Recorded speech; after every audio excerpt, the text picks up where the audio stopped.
Hello बच्चों, कैसे हैं आप? चलिए बेटा पढ़ते हैं आज हम ड्रैगो रूल। ठीक है, इससे पहले मैंने आपको केमिकल बॉन्डिंग में कराया था बेंट रूल। ठीक है, और बेंट रूल हमारा कहाँ लगता था बेटा? sp3d और sp3d3 में लगता था। ठीक है ना।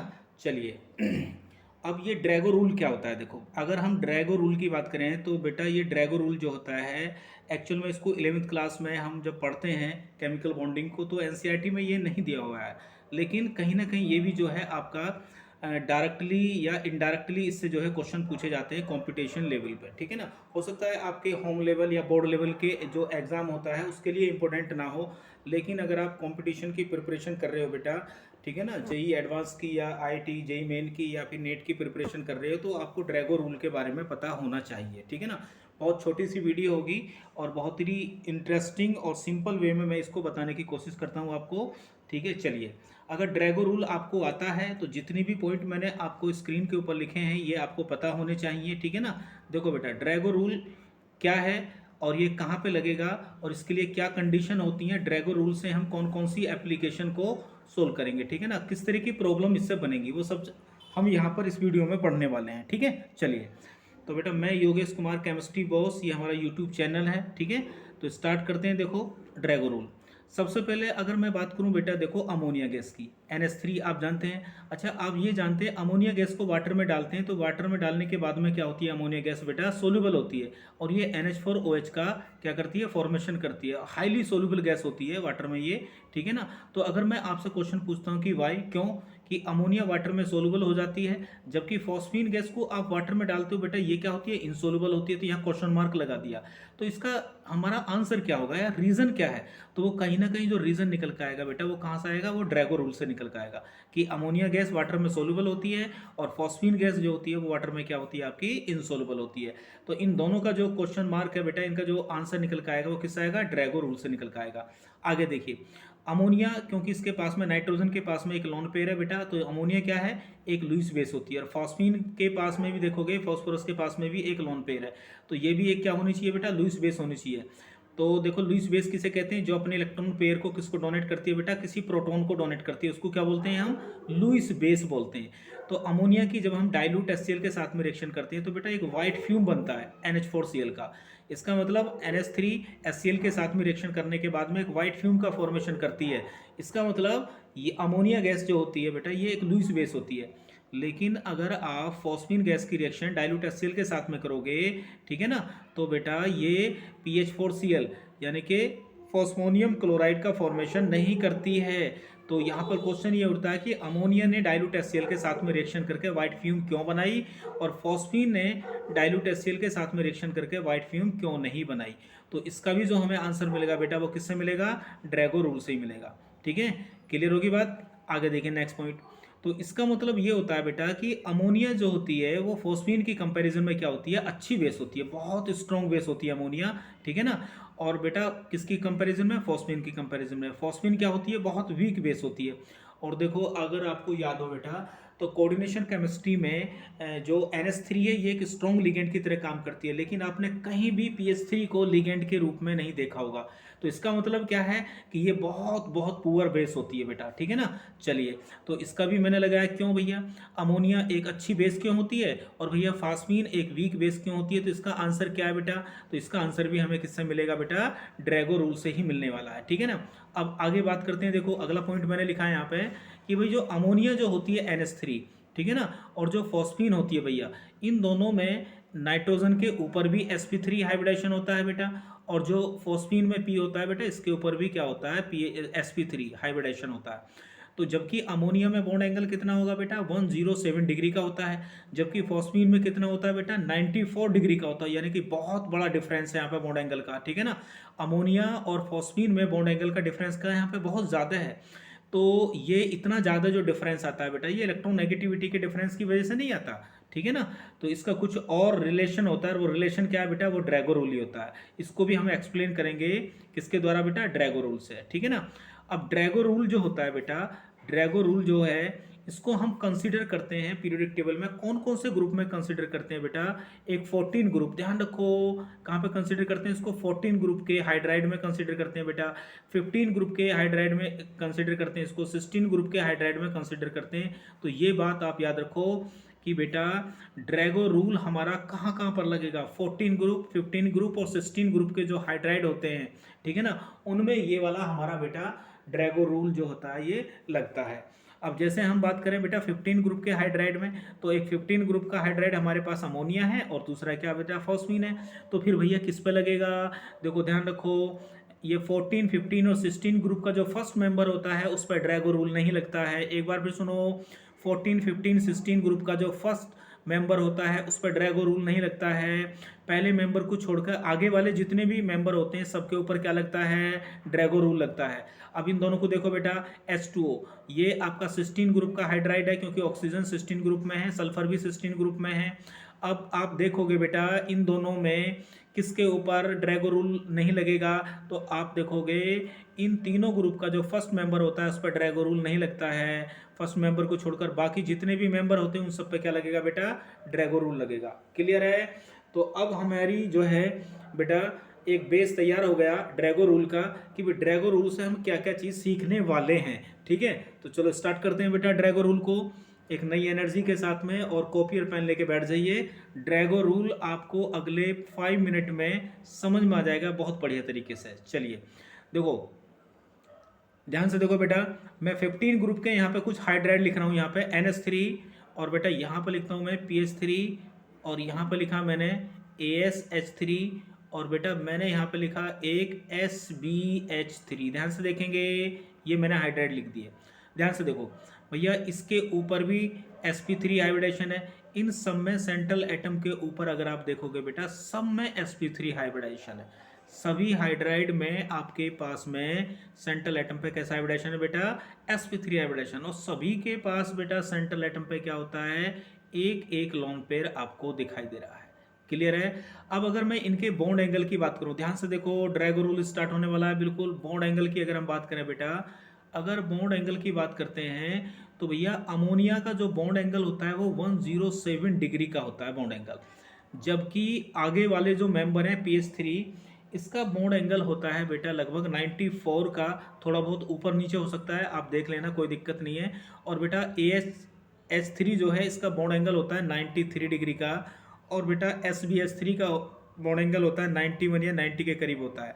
तो आप देख रहे हो बेटा एक कंसेप्ट होता है, मैं अगली वीडियो बनाऊंगा उसके ऊपर बॉन्ड एंगल के ऊपर, कि जो बॉन्ड एंगल होता है, ठीक है ना, जब भी बेटा सेंट्रल एटम आपके अलग अलग हों, ठीक है ना, और उनके ऊपर हाइब्रिडाइजेशन सेम हो और लोन पेयर भी सेम हो, तो ऐसे केस में एक कंसेप्ट होता है कि बॉन्ड एंगल जो होता है वो डायरेक्टली प्रोपोर्शनल होता है किसके?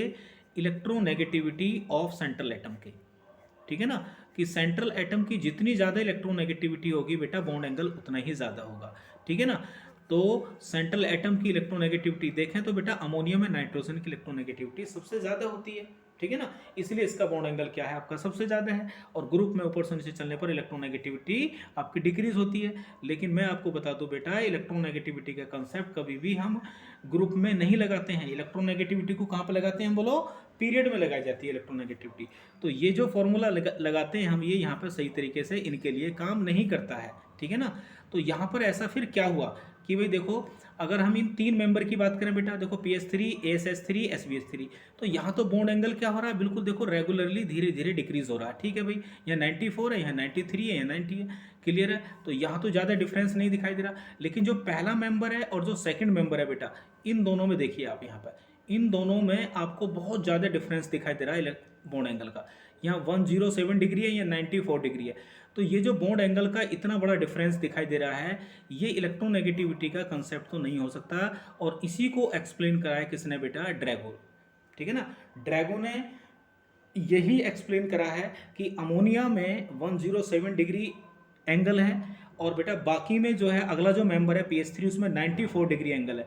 और ये जो इतना मैक्सिमम डिफरेंस आ रहा है, तो इसका कोज क्या है, कारण क्या है, इसी को सीखने वाले हैं हम ड्रैगो रूल में। क्लियर है? चलो पढ़ते हैं बेटा।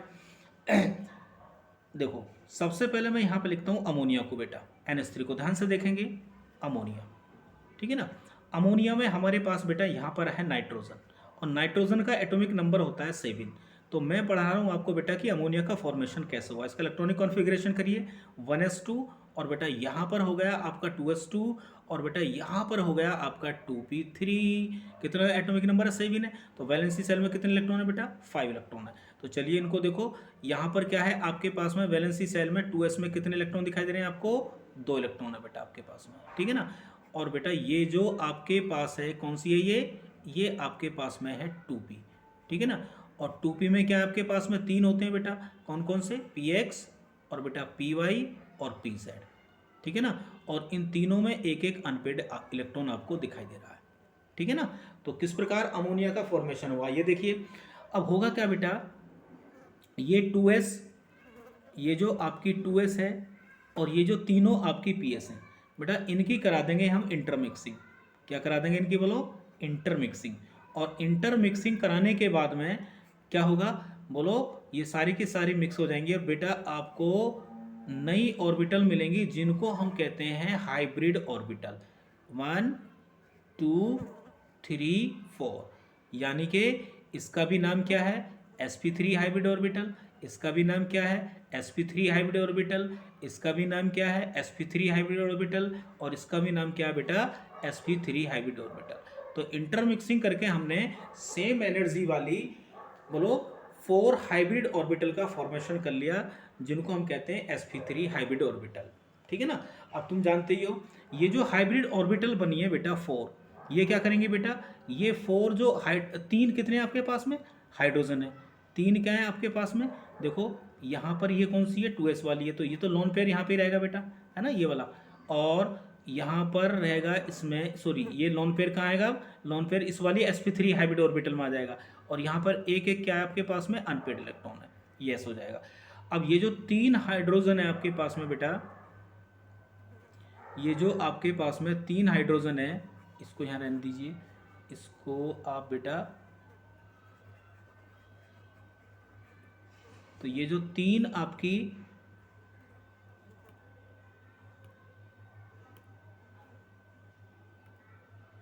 देखिए, तो ये जो 3 हाइड्रोजन होते हैं जिसकी s ऑर्बिटल होती है बेटा, ये हाइड्रोजन है तीनों। तो क्या होगा? तीनों हाइड्रोजन की जो बेटा s ऑर्बिटल होगी, ठीक है ना, वो क्या करेंगी? इनके साथ में ओवरलैप कर लेंगी, px के साथ, py के साथ और pz के साथ में, ठीक है ना। तो sp3s की वजह से ओवरलैपिंग से क्या बन जाएगा बेटा? सिग्मा बॉन्ड का फॉर्मेशन हो जाएगा, 3 सिग्मा बॉन्ड का। तो देखो ऐसे दिखाते हैं इसको, ये होगी हमारे पास में H, ये हो गया हमारे पास H, और ये हो गया हमारे पास बेटा H। तो ये भी sp3, ये भी sp3 है बेटा, और ये भी sp3 है। और ये क्या है आपके पास में? बोलो, ये हाइड्रोजन की क्या है आपके पास में बेटा? s है। तो इस प्रकार से यहाँ पे क्या बन गया? ये बॉन्ड बन गया। अब ये जो लोन पेयर है, ये लोन पेयर होता है बेटा यहाँ पर, ये वाला, ये लोन पेयर, ये भी sp3 है, ठीक है ना। तो अमोनिया में आप देख रहे हो बेटा, अमोनिया में इंटरमिक्सिंग के द्वारा आपने क्या करा? 4 हाइब्रिड ऑर्बिटल का फॉर्मेशन कर लिया, ठीक है ना। और 3 जो sp3 हाइब्रिड ऑर्बिटल होती हैं वो हाइड्रोजन की s ऑर्बिटल के साथ में ओवरलैप करके बॉन्ड बना लेती हैं, ठीक है ना। और ये जो लोन पेयर था बेटा, ये जो लोन पेयर आपको दिखाई दे रहा है नाइट्रोजन में, अब ये कहाँ पर है? ये sp3 हाइब्रिड ऑर्बिटल में बेटा, ठीक है ना। अब तुम ध्यान रखना बेटा, जो sp3 हाइब्रिड ऑर्बिटल होती हैं, यानी कि जो भी हाइब्रिड ऑर्बिटल होती हैं, जो हाइब्रिड ऑर्बिटल होती हैं, इसकी प्रॉपर्टी आपने पढ़ी होगी बेटा, जो हाइब्रिड ऑर्बिटल होती हैं वो क्या होती हैं बेटा? मोर डायरेक्शनल होती हैं। क्या होती हैं बेटा? ये मोर डायरेक्शनल होती हैं, ठीक है ना। तो हाइब्रिड ऑर्बिटल मोर डायरेक्शनल होती हैं, और बेटा ये बहुत बढ़िया तरीके से ओवरलैप करती है। इनकी ओवरलैप करने की जो टेंडेंसी होती है वो बढ़ जाती है, एक्सटेंट ऑफ ओवरलैपिंग की जो कैपेसिटी है वो बढ़ जाती है, बॉन्ड का फॉर्मेशन बढ़िया होता है, ठीक है ना। तो बताओ, अमोनिया के अंदर बेटा, अमोनिया के अंदर ये जो लोन पेयर है आपका, ये कहाँ पर रहता है बेटा? ये इसी हाइब्रिड ऑर्बिटल में रहता है, ठीक है ना। अमोनिया का जो बेटा लोन पेयर है, ये कहाँ पर रहता है बेटा?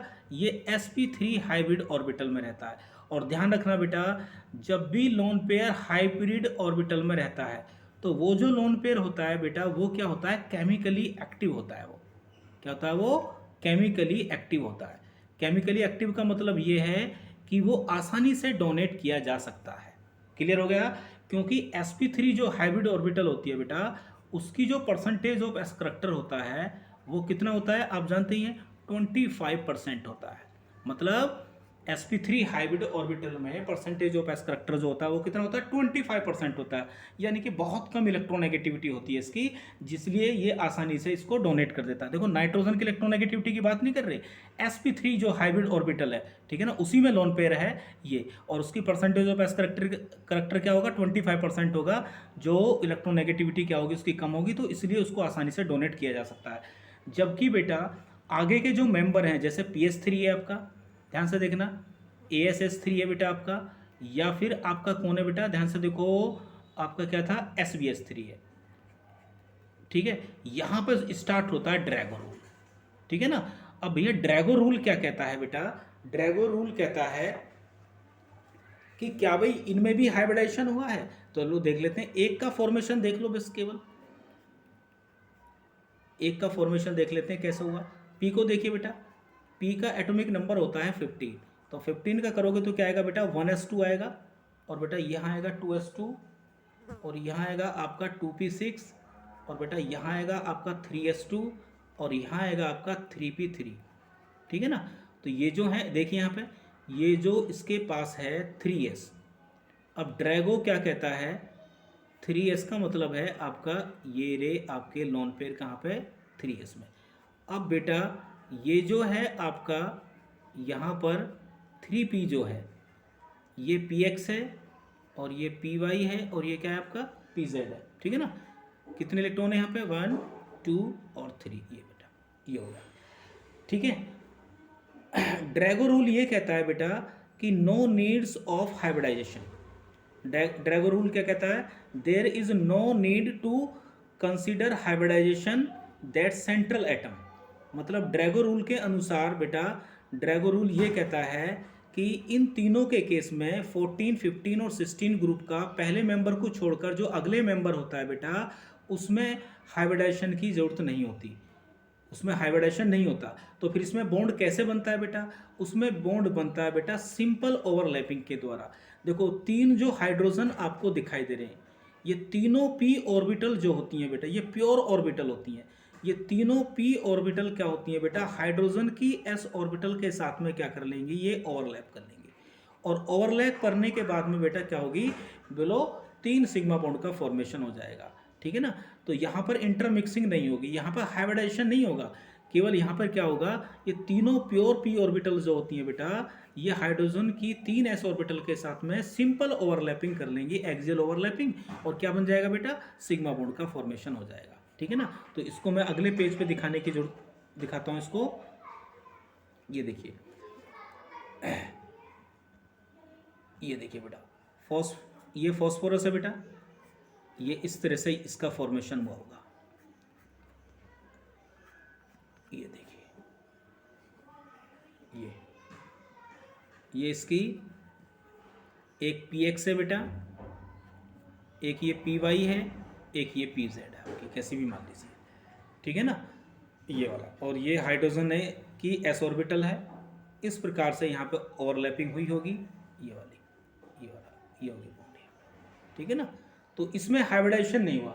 जबकि अमोनिया के केस में क्या हो रहा है बेटा, अमोनिया के केस में पहले हाइब्रिड ऑर्बिटल बन रही है, 4sp3 हाइब्रिड ऑर्बिटल बन रही है, और बेटा जब यानी कि 4 हाइब्रिड ऑर्बिटल बनने के बाद में फिर वो हाइड्रोजन के s ऑर्बिटल के साथ में ओवरलैप करके बॉन्ड बना रही है। लेकिन यहाँ पर क्या हो रहा है, यहाँ पे हाइब्रिडाइजेशन नहीं होता बेटा। यहाँ पे जो p ऑर्बिटल होती हैं वो हाइड्रोजन के s ऑर्बिटल के साथ में ओवरलैपिंग करके बॉन्ड बना लेती हैं बेटा यहाँ पे। ठीक है ना, क्लियर होगा। तो आप ये देखोगे बेटा कि यहाँ पर जो आपका लोन पेयर है वो कहाँ पर है, वो प्योर s ऑर्बिटल में है। ये किस में बेटा लोन पेयर, बोलो, ऐसा सभी के केस में होगा।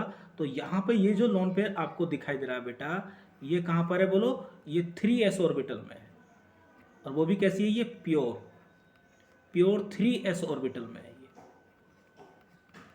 ठीक है ना। तो भैया लोन पेयर जो है आपका वो कहाँ पर है, प्योर 3s ऑर्बिटल में। इसमें बेटा 3s ऑर्बिटल में है। और भैया 3s ऑर्बिटल जो होती है इसमें परसेंटेज ऑफ s करेक्टर जो होता है बेटा वो क्या होता है बोलो 100% होता है जी। और जिसका 100% होगा बेटा तो उसकी इलेक्ट्रोनेगेटिविटी क्या होगी आपकी बोलो ज़्यादा होगी। इसका मतलब यहाँ से ये लोन पेयर डोनेट नहीं हो सकता। जबकि अमोनिया में जो लोन पेयर होता है बेटा वो कहाँ है, वो sp3 हाइब्रिड ऑर्बिटल में है। फॉस्फोर इसमें क्या नाम है फॉस्फीन में जो लोन पेयर है बेटा ये कहाँ पर है, ये प्योर s ऑर्बिटल में होती है। और बेटा जो s ऑर्बिटल होती है ये कहाँ होती है, क्लोज टू न्यूक्लियस। क्या होती है ये, क्लोज टू न्यूक्लियस, ये न्यूक्लियस के पास होती है, ठीक है ना। तो ये इलेक्ट्रॉन पेयर आसानी से डोनेट नहीं हो सकते, ये डिफरेंस है। क्लियर है बात आगे समझ में। अब देखो बेटा, क्योंकि यहाँ पर जो बॉन्ड बना है बेटा, यहाँ पर जो बॉन्ड बना है फॉस्फीन के अंदर, इसमें क्या यूज़ हो रही है बेटा, इसमें प्योर p ऑर्बिटल यूज़ हो रही है। क्या हो रही है, प्योर p ऑर्बिटल हो रही है। तीनों के तीनों जो ऑर्बिटल होती है ना ये बेटा, देखो जो तीनों p ऑर्बिटल होती हैं बेटा, ये क्या होती हैं, ये ऐसा होती है तीनों, px py। इसको px मान लो बेटा, इसको आप क्या मान लो, py मान लो, और इसको क्या मान लो बेटा आप pz मान लो। ये तीन डायरेक्शन होगी, px pz और py, ठीक है ना। तो ये जो तीनों ऑर्बिटल होती है ना बेटा, ये तीनों जो ऑर्बिटल हैं आपकी, अगर मैं एक ऐसे बनाऊं, एक ऐसे बनाऊं और एक ऐसे बनाऊं बेटा, ऐसा बनाता हूं, तो ये जो ऑर्बिटल होती है ना तीनों px और py जो होती हैं, ये तीनों ऑर्बिटल जो होती हैं बेटा एक दूसरे के परपेंडिकुलर होती हैं। अब परपेंडिकुलर होने की वजह से इनके बीच में लगभग 90 डिग्री या उससे थोड़ा सा ज़्यादा एंगल होता है। और यही रीज़न होता है बेटा कि इसमें जो एंगल होता है वो 160 डिग्री नहीं होता, क्योंकि sp3 अगर हाइब्रिड ऑर्बिटल होती तो उनके बीच में एंगल कितना होता, 107 डिग्री होता है, ठीक है ना। वैसे तो अगर 109 डिग्री होता है, पर थोड़ा सा कम होता है लोन पेयर की वजह से, ठीक है ना, क्योंकि यहाँ पर हाइब्रिडाइजेशन नहीं हुआ है बेटा, ठीक है ना। PS3 में या आगे जो है ये आपके ASS3 है, SBS3 है, इनमें हाइब्रिडाइजेशन नहीं हुआ है। तो इसमें प्योर p ऑर्बिटल जो हो रही है वो बॉन्ड बनाने में यूज़ हो रही है, और जो बॉन्ड का जो फॉर्मेशन हो रहा है बेटा वो सिंपल ओवरलैपिंग के द्वारा हो रहा है। तो ये तीनों px py और pz जो क्या नाम है ऑर्बिटल होती हैं, ये एक दूसरे के परपेंडिकुलर होती हैं और उनके बीच में एंगल लगभग 90 डिग्री का होता है। और 90 डिग्री का होने की वजह से ही, और यही कारण होता है बेटा कि जब हम बॉन्ड एंगल का क्या नाम है कंपैरिजन करते हैं NH3 और बेटा PS3 में, ठीक है ना, और बेटा किस में ASS3 में, और बेटा किस में बोलो SBS3 में। क्लियर है, तो समझ गए आप। तो यहाँ पर 160 डिग्री का एंगल है, तो क्योंकि यहाँ पर हाइब्रिडाइजेशन होता है, जबकि इन तीनों के केस में हाइब्रिडाइजेशन नहीं होता, ठीक है ना, याद रखना यहाँ पर हाइब्रिडेशन नहीं होता। ऐसा 14, 15 और 16 के सभी आगे के मेंबर में होगा। क्लियर है ना। तो यानी कि इनका जो डिफरेंस का मतलब है दोनों में, अमोनिया और फॉस्फीन में बॉन्ड एंगल का, उसका रीज़न है कि भैया फॉस्फीन में या इन सभी मेंबर में हाइब्रिडाइजेशन नहीं होता, ठीक है ना। यहाँ पर बॉन्ड का फॉर्मेशन किसके द्वारा होता है, प्योर p ऑर्बिटल के द्वारा होता है। और तीनों जो p ऑर्बिटल होती हैं वो एक दूसरे के परपेंडिकुलर होती हैं, लगभग 90 डिग्री का एंगल होता है। और यही कारण है बेटा इसका 94 डिग्री होता है और इसका 10 होता है। क्लियर होगा ना, अब समझ गए। अब इसका लोन पेयर कहाँ पर है बोलो, sp3 हाइब्रिड ऑर्बिटल में। इसका लोन पेयर कहाँ है बेटा, s ऑर्बिटल में। और s ऑर्बिटल कहाँ होता है, न्यूक्लियस के पास होता है, तो ये ज़्यादा इलेक्ट्रोनेगेटिव होता है, तो ये आसानी से डोनेट नहीं होता, इसलिए ये अच्छी बेस होती है। तो जो क्वेश्चन के जो ऊपर लिखे थे मैंने आपको फर्स्ट पेज पे, उन क्वेश्चनों का आंसर आपका यही है। तो अमोनिया, क्योंकि अमोनिया HCl के साथ में डाइल्यूट के साथ में रिएक्शन करके क्या बना लेती है बेटा, वाइट फ्यूम बना लेती है NH4Cl को। तो उसका रीज़न यही है कि ये लोन पेयर किसको ट्रांसफर होगा बेटा, इस प्रोटॉन को ट्रांसफर होगा। क्यों होगा, क्योंकि ये sp3 हाइब्रिड ऑर्बिटल में है, और sp3 जो हाइब्रिड ऑर्बिटल होती है वो मोर डायरेक्शनल होती है। अगर उसमें लोन पेयर होता है, कभी भी हाइब्रिड ऑर्बिटल में लोन पेयर रहेगा तो वो आसानी से डोनेट हो जाएगा। लेकिन अगर किसी प्योर ऑर्बिटल में रहेगा बेटा, जैसे s ऑर्बिटल में है और s तो न्यूक्लियस के पास होती है, तो वो आसानी से डोनेट नहीं होगा। जबकि PS3 डाइल्यूट एस, यहाँ कंसनट्रेट के साथ में करोगे तो रिएक्शन हो जाएगी, तो यहाँ आपकी कोई रिएक्शन नहीं होगी। रिएक्शन का मतलब यही है कि ये लोन पेयर ट्रांसफर नहीं होगा, ये वीक बेस होता है, ठीक है ना। और यही रीज़न होता है बेटा क्या, कि अमोनिया गैस बहुत हाईली सोल्यूबल होती है वाटर में। रीज़न क्या है कि कि ये वाटर के साथ में रिएक्शन कर लेती है, क्यों? लुईस बेस होने की वजह से, और ये NH4OH का फॉर्मेशन कर लेती है। जबकि दूसरा रीज़न भी है हाइड्रोजन बॉन्डिंग वगैरह, जबकि PH3 को वाटर में अगर आप डालते हो बेटा तो वो वाटर में डालने के बाद में इनसोल्यूबल रहती है। क्योंकि बोलो क्यों है इनसोल्यूबल? क्योंकि ये वाटर के साथ में एक तो हाइड्रोजन बॉन्ड नहीं बनाती, दूसरी बात ये अपने लोन पेयर को, प्रोटॉन को ट्रांसफर नहीं करती है। तो ये हो गया आपके रीजन बेटा। क्लियर है? तो समझ गए बेटा ड्रैगो रूल के क्वेश्चन क्या है। तो ड्रैगो रूल कुछ नहीं है बेटा, बहुत सिंपल सा केस है। ड्रैगो रूल हमें ये बताता है, कंडीशन लिख देता हूँ मैं यहाँ पे कि कंडीशन क्या है ड्रैगो रूल की। अब कोई भी क्वेश्चन आए आपका छूटना नहीं चाहिए बेटा। कंडीशन देखे ड्रैगो रूल कहाँ लगाया जाता है बेटा। ड्रैगो रूल के लिए पहली कंडीशन ये होती है बेटा कि जो सेंट्रल एटम होता है, ठीक है ना, वो सेंट्रल एटम के पास में क्या होना चाहिए बेटा बोलो sp3 हाइब्रिडाइजेशन होना चाहिए। और sp3 हाइब्रिडाइजेशन कब आता है बेटा? जब सिग्मा बॉन्ड और प्लस लॉन पेयर का जो स्टेरिक फैक्टर है वो कितना आना चाहिए? 4 आना चाहिए। क्लियर बात होगी? ये पहली कंडीशन होगी। दूसरी कंडीशन ये है बेटा कि ये तब लगता है बेटा जब if electronegativity of central atom, if electronegativity of central atom is 2.5 या फिर लेस देन 2.5। क्लियर है? ये तब लगेगा बेटा, ठीक है ना। अब तुम देख रही हो बेटा फॉस्फीन में लग रहा है, क्योंकि अमोनिया में N की इलेक्ट्रोनेगेटिविटी कितनी होती है बेटा? नाइट्रोजन की 3 पॉइंट समथिंग होती है अगर हम देखें, और PH3 में इसकी देखोगे बेटा 2 पॉइंट समथिंग होती है, ठीक है ना। हाँ 2 पॉइंट समथिंग, या तो 2.5 हो या लेस देन 2.5 होनी चाहिए तभी लगेगा। चलो ठीक है, तो इसी में बेटा 2 पॉइंट समथिंग होती है और 2.5 से क्या होती है? कम होती है, ठीक है। तो इसलिए ड्रैगो रूल यहाँ पे लगता है आपका, ठीक है ना।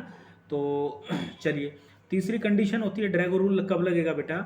ये लगता है तब बेटा इफ सेंट्रल एटम, ठीक है ना, हैज 1 लोन पेयर। तो आप देख रहे हो सभी के पास में क्या है? एक लोन पेयर तो है ही। तो अगर बेटा सेंट्रल एटम के पास में इलेक्ट्रोनेगेटिविटी 2.5 या 2.5 से कम है और हाइब्रिडाइजेशन sp3 है और उसके पास एक लोन पेयर भी है, तो ऐसे केस में क्या कहता है ड्रैगो रूल बेटा? ड्रैगो रूल कहता है there is no need to consider hybridisation.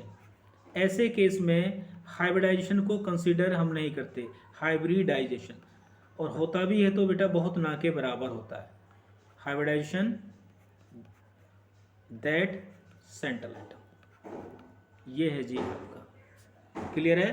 तो इसका मतलब अमोनिया में हाइब्रिडाइजेशन होता है, बाकी के मेंबर में हाइब्रिडाइजेशन नहीं होता। ठीक इसी प्रकार से जब आप बात करोगे बेटा सिस्टीन ग्रुप में, जैसे वाटर है, ठीक है ना, H2S है, या फिर आपका क्या है H2SC है, तो यहाँ भी केस ज़्यादा होगा, इसका बॉन्ड एंगल बहुत ज़्यादा होगा, बाकी इनमें क्या होगा? बहुत कम डिफरेंस होगा बेटा इन वाले केस में।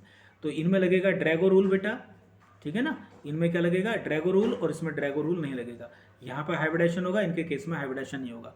समझ गए ना? जब बेटा हाइब्रिडाइजेशन नहीं होता है, जब हम बॉन्ड केवल सिंपल ओवरलैपिंग यानी कि प्योर पी ऑर्बिटल के द्वारा बनाते हैं, तो ये जो तीनों पी ऑर्बिटल होती है ना, ये एक दूसरे के परपेंडिकुलर होती हैं, उनके बीच में जो बॉन्ड एंगल होता है वो 90 डिग्री के लगभग होता है, और यही कारण होता है कि बॉन्ड एंगल में इतना बड़ा डिफरेंस आ जाता है, ठीक है ना। तो ये था आपका ड्रैगो रूल। आई होप कि आपको समझ में आ गया होगा, ठीक है। चलिए।